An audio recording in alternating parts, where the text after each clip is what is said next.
clap. You know this. I know you're seasoned professional. I want to say, well, it's afternoon now, but I'm going to say good afternoon, Reggie N Bollie. Yeah. Good afternoon, bro. I'm really excited to be here. Yeah, buzzing. Yeah. You're talking now. You're talking in the studio. Because he's not late today. It's interesting story. We first met at a studio session that you was having. Was it last year? Yeah, late last year. Last Blue year. Box Studio. Yeah, it was great. It was a very nice session in it with Dr. Vades and all of that. Yeah.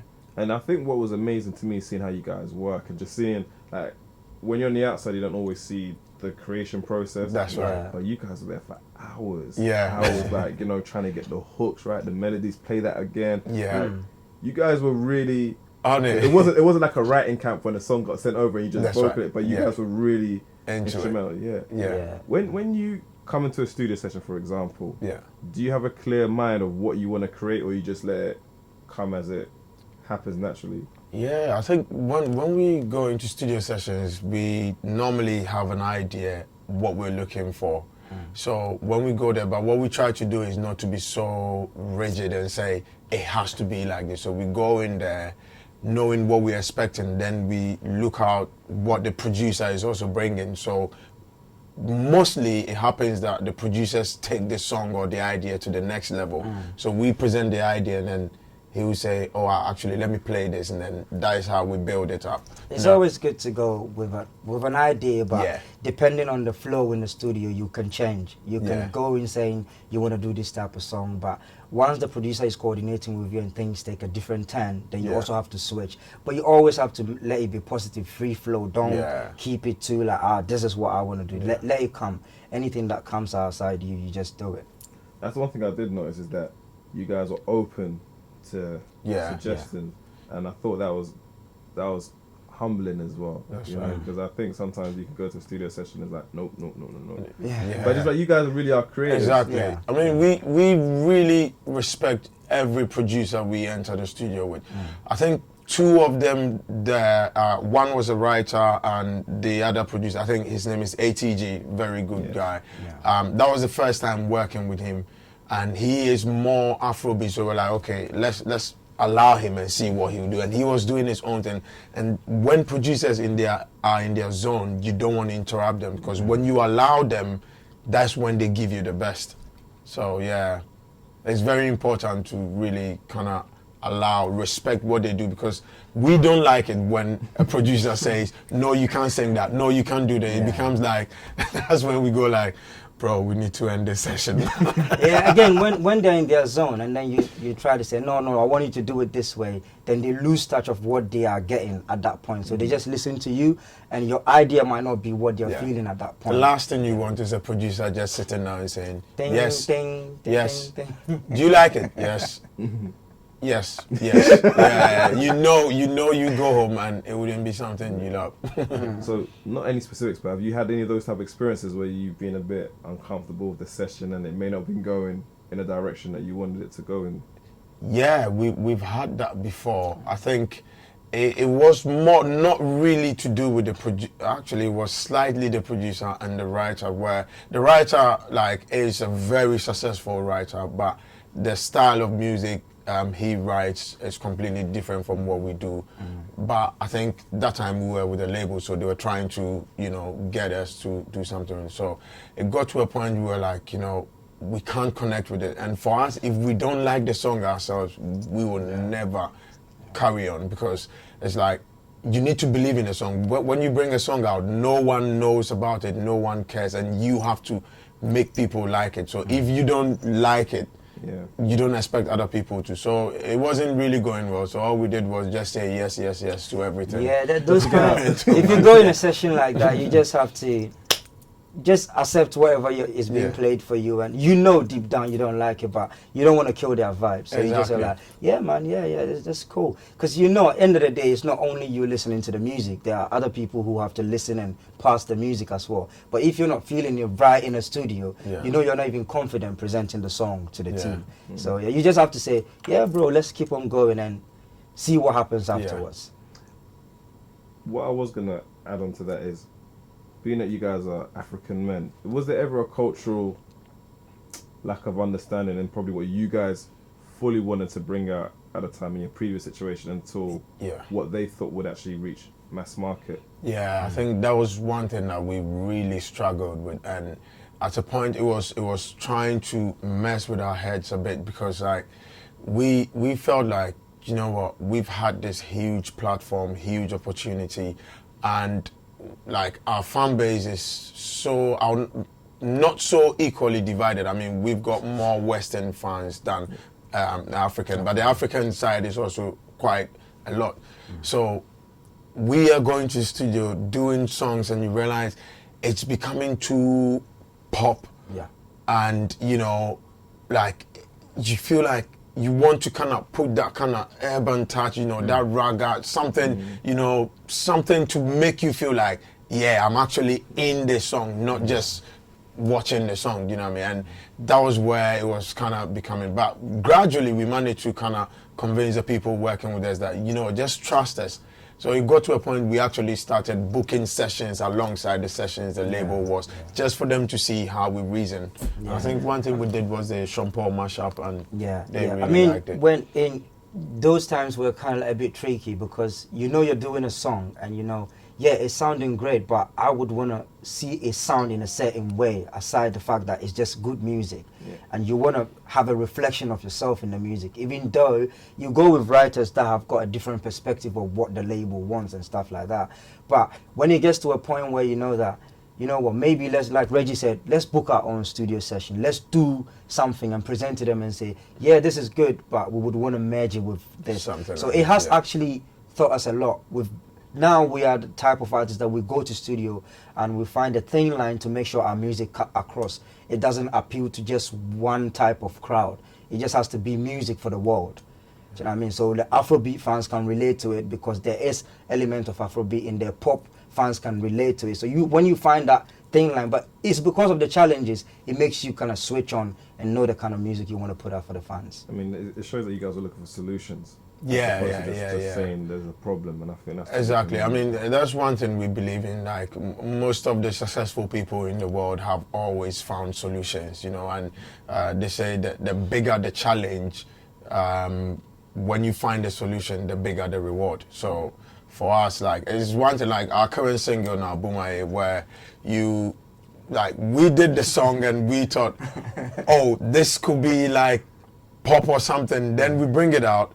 And like you have DJ Abranche at Capital Extra saying, yo, this Afrobeat is wicked, and you know, people at different stations, and then you have Spotify coming and put it on dancehall vibe, and you're like, oh, actually, so the song is working all of them. different ways, you know, which is great, and we just have to keep building on it and get that one round sound. Yeah. I mean, I'm watching on the socials, like it's reaching Middle England. Yeah, exactly, true. Like, it's really nice. I mean, you made it enough that anyone could pick it up. Exactly. That's the thing, you know, like, because I think the single we released before Bumaye, that was the first one on our label, and like we went in really hard with the dancehall and like hardcore raga, and we realized, like, you know, sometimes our core fans are not that reggae dancehall thing, so we had to kind of bring it down to the level, and so that's what we did with Bumaye. That part's interesting, because I've always wondered, when you're an artist and you go onto, let's say, you know, you go onto like X Factor or things like that, the numbers that you just get, the audience you just see social numbers. Yeah, it's a flood. How do you know what music they like when they haven't really had a chance to know music apart from the covers on the show? Yeah, I think in that situation, it's up to you, the artist, to know that I came from a point where most of my followers now know me for where I am, but the ones that know you for maybe not being on the show I know you for a certain type of music, but now you've been able to have the platform to sell yourself to the world, And if you're that artist that know that I have the capabilities to sell myself to the world, you have to adjust to the situation and make the best out of it. Yeah. You know, and I think also just you need to watch the feedback as well. Exactly. Because anytime you put a song out or anytime you do a cover, and for us when we were performing on X Factor, we were looking at the main, because you see the common trend. So people will be saying, oh, your energy. Oh, I like it when you sing this song. Or why did you do a slower song? So you get to see it, and then the feedback around. So then you're okay, cool. Let me try and work around what I have now, and then we see. So that's how we've managed to know how to. So when we're about to put a song out, we know sometimes we can tell, you know, our African fans that are going to come in and say, oh, you guys. And when we put a record, we know our dancehall fans are going to be like, yo, this is what we're talking about. Yeah. But then the pop fans will be like, what is this, guys? Like, you know, so you need to know all of that balance and work it. But I guess you're trying to service all of your audience. Yeah. Because it's not just one thing. Exactly. Picking up on what you said about there's people who may have known you guys before the show, like give us a bit of the journey of actually you both coming together and how that happened. Well, we both did music individually in Ghana, and Reggie was my friend. He was in the industry as well as a solo artist, and he was someone I admired. I admired his talent and the way he went about doing his things. And you know, we became friends through the industry. And you know, I moved to the UK, and he was still in Ghana. I think about a year afterwards or something, he also moved back here. And you know, we were talking about music because we were still trying to do music, but it wasn't really connecting the way we wanted it to go. So we will always say, yo, man, you know, we used to do this back in Ghana. People know that we're this, and now you're in the UK. People kind of like fail to see that you're that artist. So we would talk about the problems in the industry. So it got to a point where we're like, you know what? You call me, I call you. In the span of 24 hours, we're gonna talk for like 4 hours about music, and we don't do anything about it. So it's literally you calling me saying, yo, bro, man, we used to be big, man. Yeah. Why not let's just put that aside and join forces together and make something happen? So that was how everything started, you know.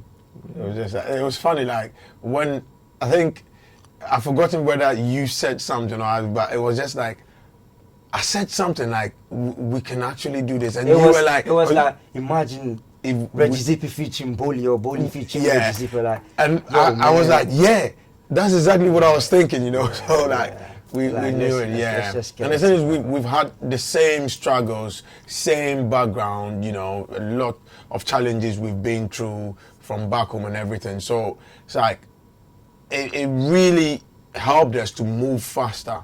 And I remember like even being on shows and people ask us, do you guys ever argue or fight or whatever? And we're like, no, because apart from the respect we have for each other, we know behind us the things that we need to do.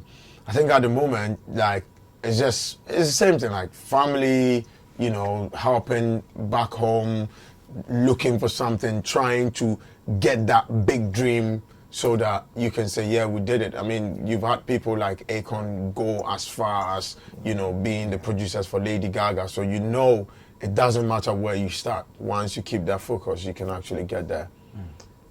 The expectation back home, like me, I'm Nigerian, so I understand that anything that I do, it's Christmas to them.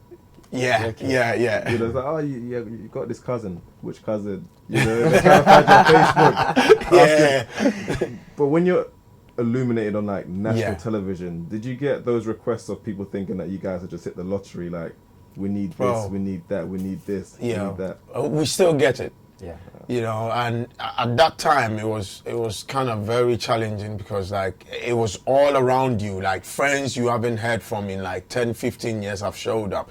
People who managed you 20 years ago or 10 years ago and walked away with your money have showed up saying, oh guys, remember us when we were there for you? How much are we getting? People are giving you requests, I need 100,000 to do this and that, and you know. I hope that's cedis and not pounds. Yeah, 100, so 100,000, that's like 20,000 pounds. Wow. Yeah, asking, and that's not even like your family member. And the funny thing is, the real family members are like, take your time, do what you need to do. Nobody, you know what I mean? But we just felt like all of these things are showing you that people need help from you, and use that as the fuel to even want more, because I would like to get to the level, and same as Bollie, we would like to get to the level where, you know, you're my friend, you've hustled with me before. I'm like, so what do you want me to do for you? Oh, maybe I want to start a business here and there. Okay, here is maybe 10 grand, go do it. Do you know what I mean? And so we always keep on, you know, hustling and, you know, pushing forward. And I mean, in our own little ways, we manage to help one or two, and we still do. But I mean, that is just to say, you know, God blessed us through that opportunity we had, and it's always nice to be generous to other people. You know? But I think that the first time it happens, it must be such an adjustment, because it's like, when did I become the Bank of England? Let me tell you, like, my message will be like, I'll be like, baby, you know, this guy, like, I used to do this and these, and my message would be like, Reggie, take your time, like, you're not that rich yet. And I'm like, okay, you know, me and Bollie, we're going to share, so it's not going to be, and Bollie will be like, bro, this person has sent me, look at this message. It's funny, man, yeah, but you know, I think you can only do what you can at a certain time, and you have to just keep working. If it's blessings. You always have to work hard. The more you get blessed, the more you can help others. But at the end of the day, you have to be wary of what you do as well. Don't just get into that mode where you're like, I'm just going to be Father Christmas for everyone. But you know, you'll be generous to people, but you're wary of how you do it as well.